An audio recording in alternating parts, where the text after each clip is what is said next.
बर्दाश्त से बाहर हो चुकी थी। इसी रात बाबा जी ने एक फैसला किया।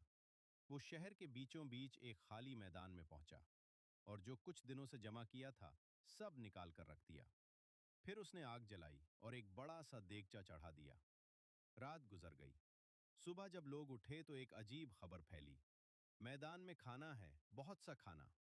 लोग भागते हुए वहां पहुंचे और फिर वो मंजर देखकर सबकी आंखें फट गईं।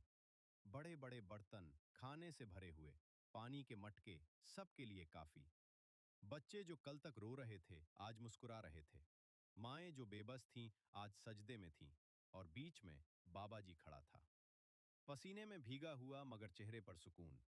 एक आदमी कांपती आवाज में बोला, ये सब कहां से आया?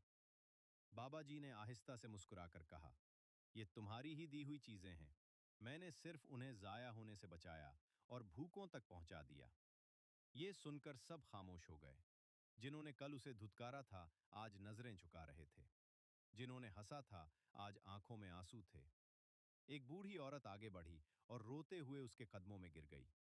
बाबा जी, आप तो हमारे लिए रहमत बन गए। हम आपको पहचान न सके। बाबा जी ने उसे उठाया और नरमी से कहा, मैं कुछ नहीं, बस एक लकीर का फकीर हूं जो अपनी ड्यूटी निभा रहा था। इतना कहकर वो आहिस्ता आहिस्ता वहां से चल दिया। लोग उसे आवाज देते रहे मगर वो मुड़कर न देखा।